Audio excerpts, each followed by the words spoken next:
Listen while the makers of Rexall drug products and 10,000 independent Rexall family druggists bring you Dick Powell as Richard Diamond, private detective.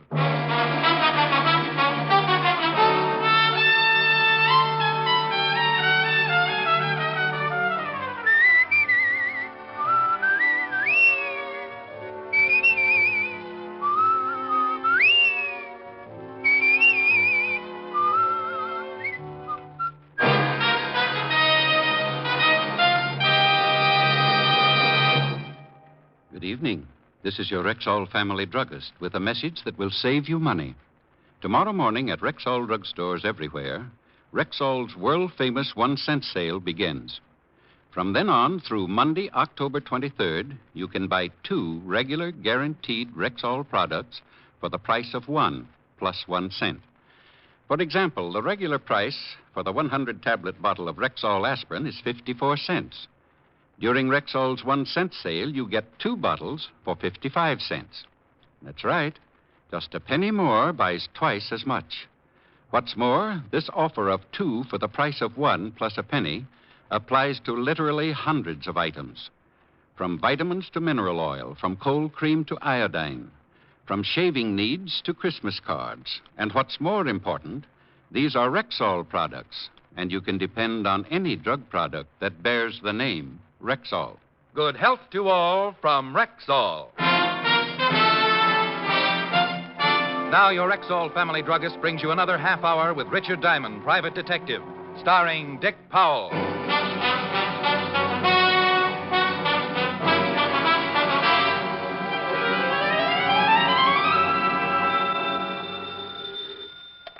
Diamond Detective Agency. We can solve any crime but television. Diamond, stop clowning and get right down here. Well, Sergeant Loveloom. What's the matter, Otis? Didn't the zoo pick up your option? Oh, now quit that. You gotta get right down here. Something terrible's happened. They haven't made you commissioner. Worse than that. Lieutenant Levinson's been kidnapped.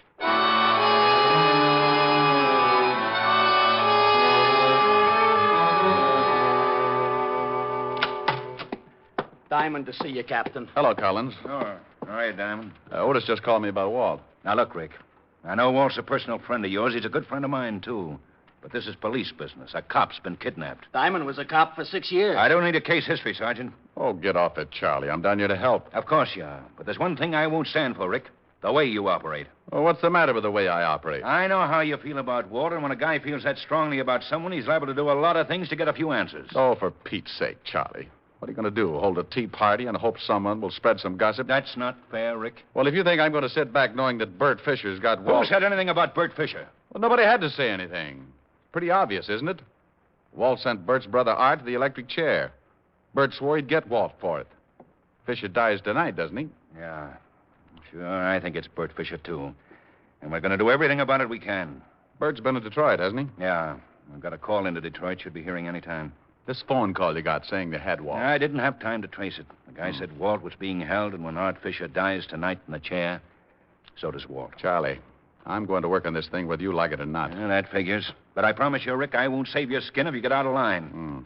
Any leads yet? No. You're rounding up the usual stoolies. Well, I know a couple of boys who might have a few angles. Who? Nobody who would give you any information. These guys aren't stoolies. They might tell me because I think they like me. You see, Charlie, sometimes it pays not to be a cop. I'll expect any information you get, Rick. Oh, sure. Well, I'll see you later. Rick? Yeah? Be a good boy, will you? Collins, if we don't find Walt by 11 o'clock, can you hold up Fisher's execution? No. Oh, it's swell. I'll keep in touch. Hey, Diamond, you think you can do anything? And I can try. Do me a favor, Otis. Okay. Get me a complete background on Bert Fisher. Everything. All his friends, his record, as far back as you can go. Gee, Diamond, I'm scared for the lieutenant. You're not alone with that one, Otis. In the Bowery, living in a broken-down rooming house, was a man. 20 years ago, he'd come to the big city with his trumpet tucked under his arm. He'd started playing with little combinations along 52nd Street, and pretty soon the word got around. Everyone came to listen to him. They called him the Dean of Jazz, and the title stuck. Then one night he had an argument with one of the Fusari mob. And the next morning, they found him in an alley, half dead, his face beaten to a pulp. It was a long time before the dean could get around again, and it was a lot longer before he could play his trumpet. And by then, no one would have him. He couldn't make enough with the horn, so he tried crime. And that's where I met him. I did him a favor, and a short time later, he went straight. He'd still kept his underworld connections, but he wasn't a stoolie. I'd just done him a favor once.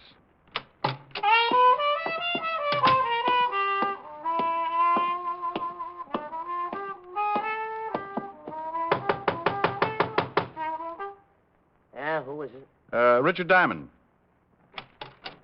Oh. Hello, Diamond. How you, Dean? Like to see you. Yeah. Yeah, I kind of figured you would. Dean, you ever run into a guy named Fisher? Bert Fisher? How about a drink? No, thanks. Skull. Oh, man, it's going to be hot today. This, Bert Fisher grabbed Lieutenant Levinson. Says he's going to kill him. I can't help you. Oh, Dean, I just need one little lead to get started. Yeah, sure.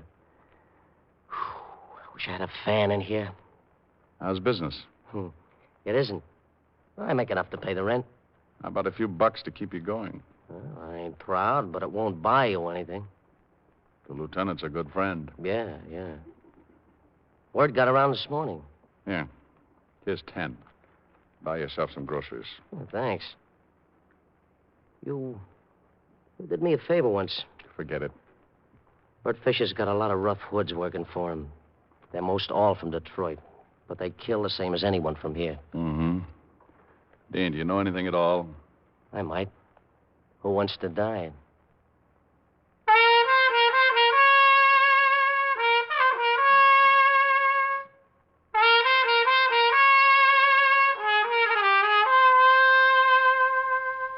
Hey, still blow pretty good. Sure, me and Bix. Well, I'll see you around. Yeah, thanks for the 10. Oh, Dean, about 11 o'clock tonight, play a few bars of the funeral march. Oh, Diamond, Yeah? you remember this tune, don't you?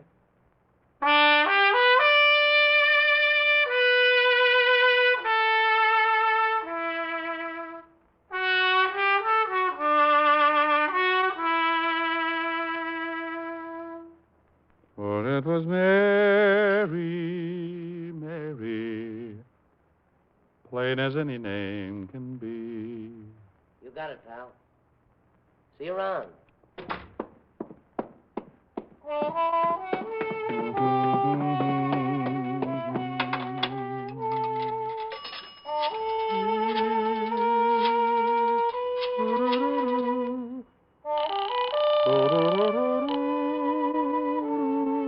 Precinct Sergeant Loveloon. Oh, this is Diamond, Otis. What'd you find out? Oh, I got reports on everybody we know is connected with Bert Fisher. You want me to read them off? Anybody on that list named Mary? Mary? No, these guys are all named Hallelujah or something. Look, check all of those names and see if Fisher or any one of his boys ever knew a girl named Mary.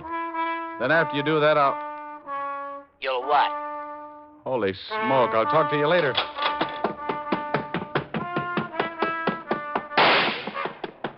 Dean! Dean! Dean! Dean!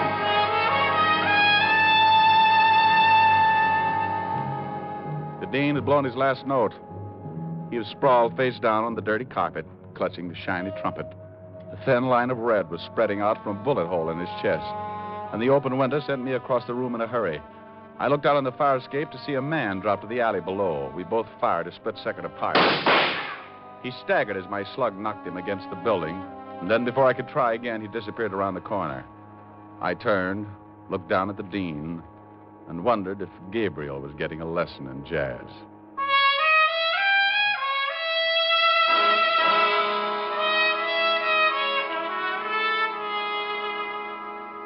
Diamond, I warned you before you left here Okay, Charlie. A nice guy's been killed, but all the crying in the world isn't going to help. Hey, I got something, Diamond. Let's see. Good grief. He's got the whole department working for him. Come on, Otis. What have you got? Is it all right, Captain? Yeah. Go ahead. I should be in the second-hand business. Report on one of Fisher's old mob, Lou Baxter. Only one of the whole bunch who had a girl named Mary. Mary? Who's Mary? Charlie, look at this picture. Lou Baxter. I've been looking at it all morning. Oh, take another look. This is the guy I shot climbing down off the fire escape after he killed the dean. What? Holy smoke. You know where you can pick him up? Oh, he's a local boy, all right. Didn't go back to Detroit with Fisher. I've had a call on him since 10:20 this morning. Hey, what about that girl, Otis? Name's Mary Sinclair. Used to go with Lou Baxter, Captain. No address on her. Mary Sinclair and Lou Baxter, huh? Well, it's the first lead we've had. I'll get the boys on it. Charlie had his methods and I had mine. Otis got in touch with the musicians local, and in half an hour I had a list of all the places the dean had worked since the union had a record on him. I started checking dives, restaurants, jam joints, questioning owners, bartenders, waiters. No one knew a girl named Mary Sinclair. Around 3 o'clock, I wandered into a place on 52nd Street known as the Red Parrot. Hey, I'm looking for information. you a cop? Private cop. Mm-hmm. You remember a guy who played here last year? Trumpet man, the dean? Sure. Everybody knows the dean. Something wrong? The dean got himself killed. Oh, no. Gee, that's too bad. Real nice guy. You ever know a girl named Sinclair? Mary Sinclair? No. No, I don't think so. Oh, okay. Hey, mister, Yeah? why don't you ask Ed? He's the boy with the fingers playing the piano. He knew the dean pretty well. Thanks.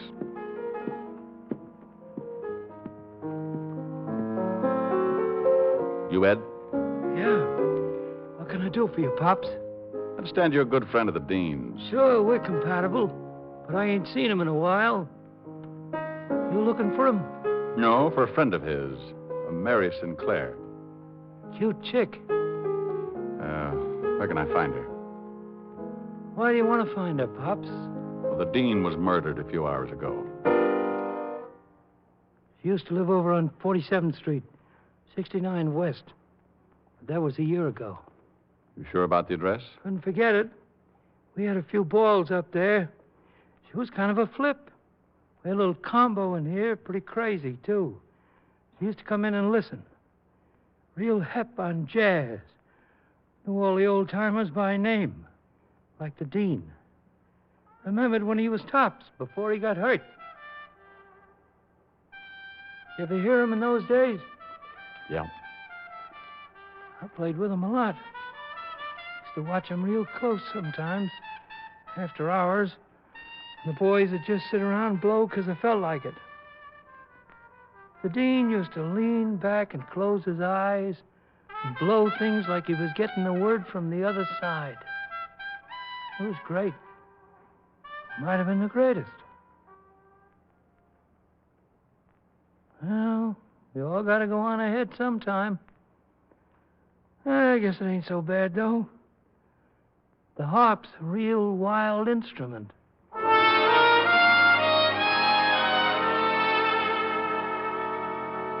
I left the piano player and headed to the address he'd given me. There was a good chance Mary Sinclair wasn't living there anymore, but it was the closest I'd come to any kind of a lead. When I got there, I held my breath and looked at the mailbox. Score for Diamond. Miss Mary Sinclair still lived in the building.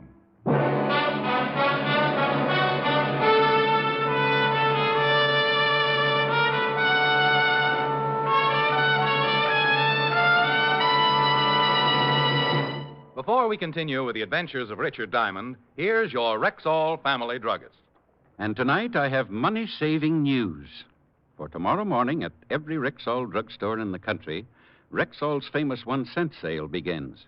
The sale where you get 2 fine-quality, guaranteed Rexall products for the price of 1 plus 1 cent. Exactly how does that work?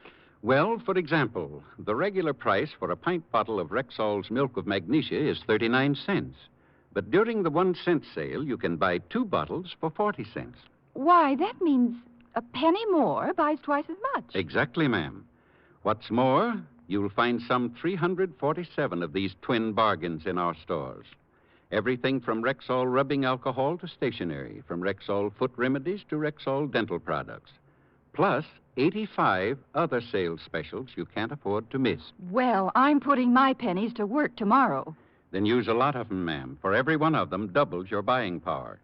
Best of all, you'll be getting Rexall products, and you can depend on any drug product that bears the name Rexall. And now back to tonight's adventure with Richard Diamond, Private Detective, starring Dick Powell.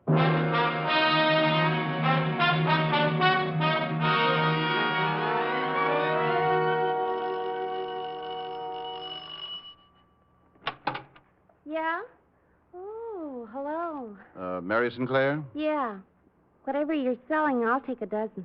I'd like to talk with you. I'd like you to. Some other time. I'm busy right now. I'm afraid this can't wait. It'll have to, baby. Give me a call. Plaza 45466, Mr. Diamond. Okay, doll. Call me tomorrow, huh? You got your foot in the door, honey. Old habit. Can't seem to break it. Well, I'll break it for you, honey. Your whole leg. You'll be sorry, doll. All right, baby. Make it quick, huh? What do you want? Let's talk inside. I told you. Yeah, I know. It's cooler in here. The coolest. But it won't be for long. Where's Lou Baxter? Who? You know, the boy you used to run around with. I ran around with a lot of boys. Ever since I was in grammar school, I ran around with boys. It's a hobby. Where's Lou Baxter? Baby, I don't know. You want to twist my arm? Go ahead, it might be fun. He just killed the dean. He did? Shame on him. Forget it, Mary. Hey, Lou. Get out of the way. That's the guy who put a slug in me. Look like you're in pretty bad shape, Baxter. Doctor's coming.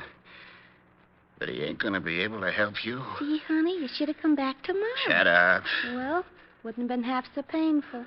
I want Bert Fisher. Well, good for you. Get away from that door. Now, walk into that other room. Drop it back. You didn't want to play. You shouldn't have done that, Charlie. I needed him alive. That's gratitude for you. I knew you'd get into trouble, Diamond. So I tailed you from that last bar on 52nd. Is this Mary Sinclair? Charmed, I'm sure. Ought to stay here. Call a wagon. Right. There's a doctor coming up. I doubt if he's legit. Wait for him, then bring him down to the station, Otis. Right. Come on, Miss Sinclair. Sure, honey. You know, Mr. Diamond, I think I'll have to break that date for tomorrow.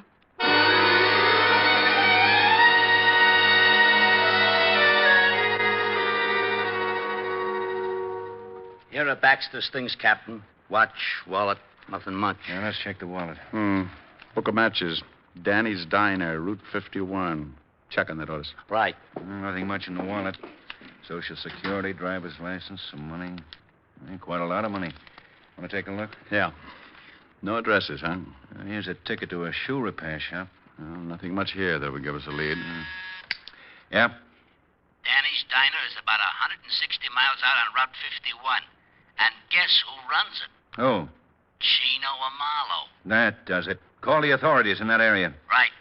Chino Amalo. 8 years for armed robbery. Used to work for Bert Fisher. Yeah, maybe this is it. What time is it? Going on 7. This better be it. We only have 4 hours, and you got to drive 160 miles.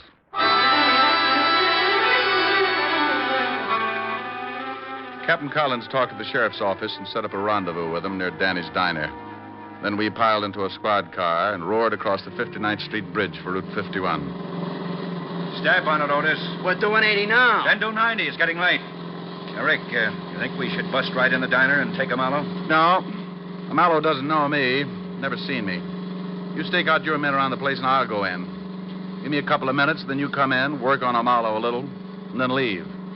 If he knows where Fisher is, he'll try to get in touch and I'll tag him.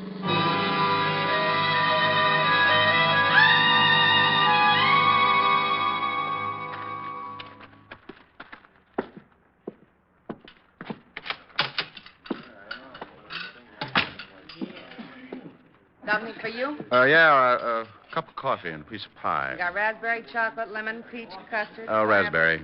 Yeah.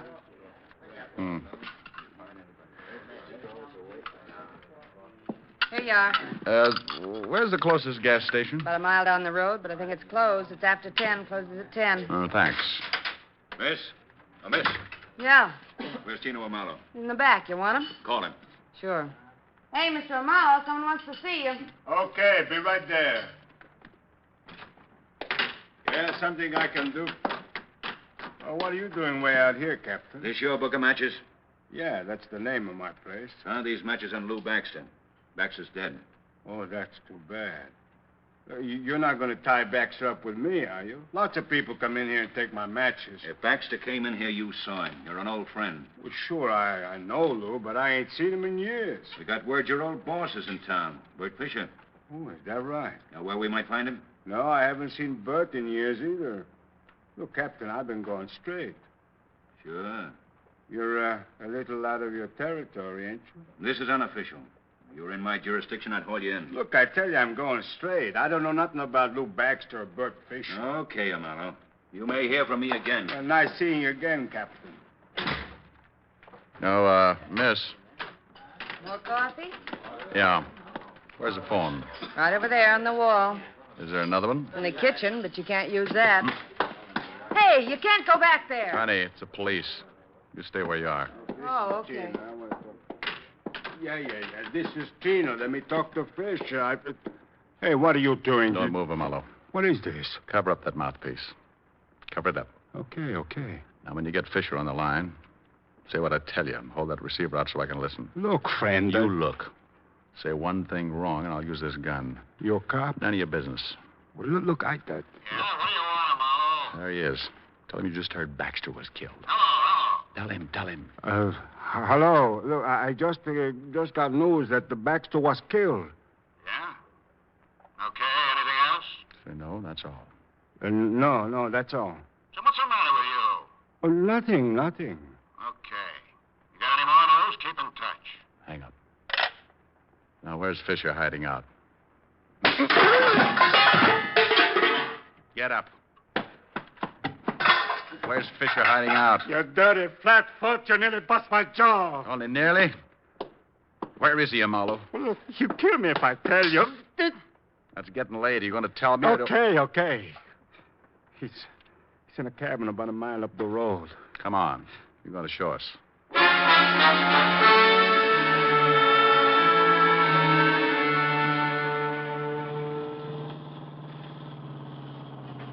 It's just around that bend. We better get out here and walk.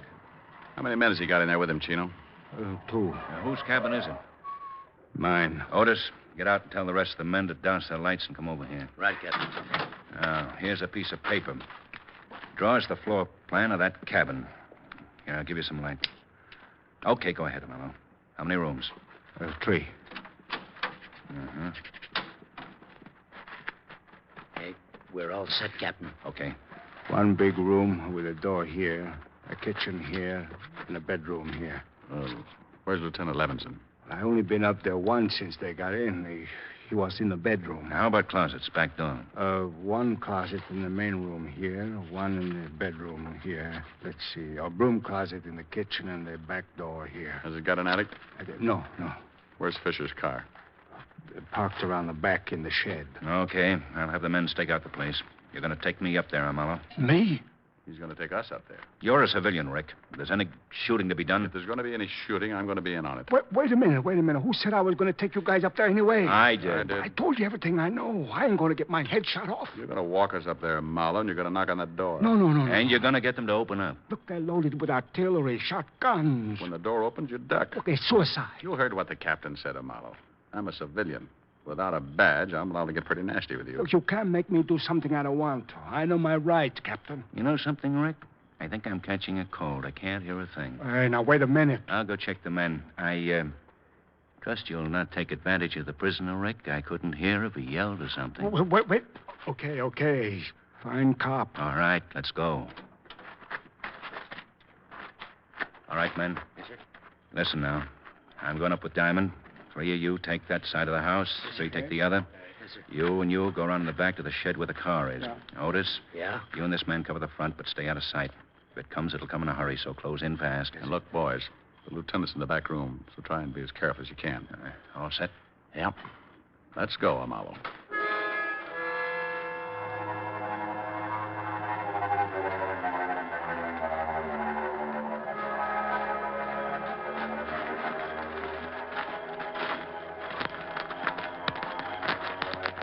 There it is. Light in the front window. Yeah, it's 10 minutes of 11. I hope their watches aren't fast. Keep going, Amalo. Okay, Otis. You two drop here. Right, Captain. Good luck. What are you stopping for, Amalo? I just remember they told me to yell if I came up.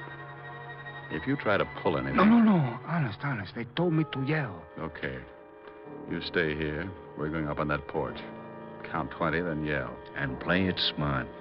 I won't fool with you, Mallow. Okay, Captain, but I'm scared stiff. You're not alone. Come on, Charlie. So this guy's right up there on the lamp, see? You know what he's running to. I told the guys. Get on that side of the door.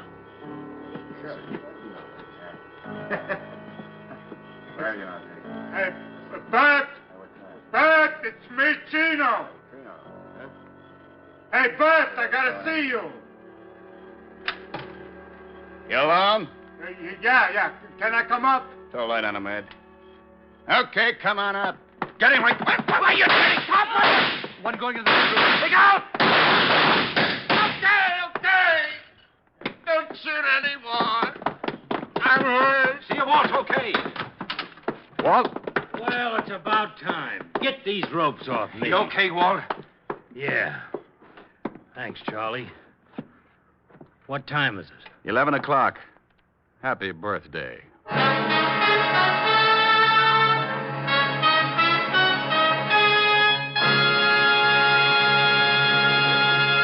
Again, here's your Rexall family druggist. Once more, let me remind you that tomorrow, Rexall's mighty 1-cent sale begins. The sale where you get 2 guaranteed Rexall products for the price of 1 plus a penny. For example, the pint bottle of MI31, Rexall's famous mouthwash, regularly costs 69 cents. Tomorrow, you can get 2 bottles for just 70 cents.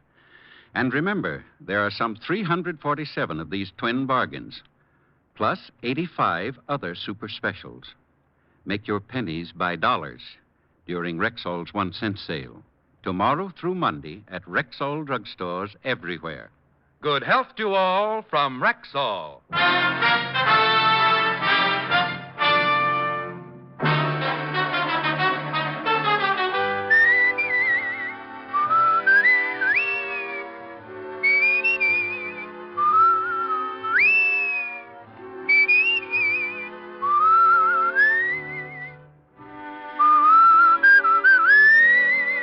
Richard Diamond, Private Detective, stars Dick Powell in the title role and was written by Blake Edwards, with music composed and conducted by Frank Worth. Dick Powell can soon be seen in the Metro-Goldwyn-Mayer production, Right Cross, in which he co-stars with June Allison and Ricardo Montalban. Featured in tonight's cast were Wilms Herbert, Bill Johnstone, Sidney Miller, John Stevenson, Arthur Q. Bryan, Virginia Gregg, and Jay Novello. Richard Diamond, Private Detective, is produced and directed in Hollywood by Jaime Del Valle.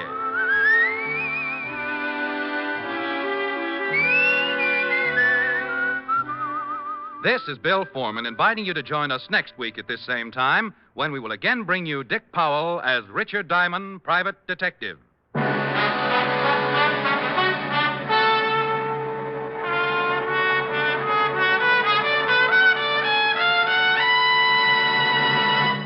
Remember, tomorrow starts the 4 biggest bargain days in the year. Rexall's nationwide 1-cent sale.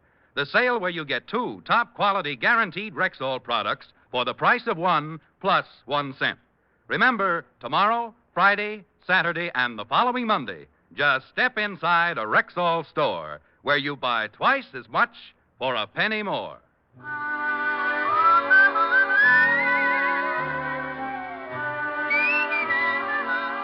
Your chime master, Robert Young, is expecting you tomorrow on NBC.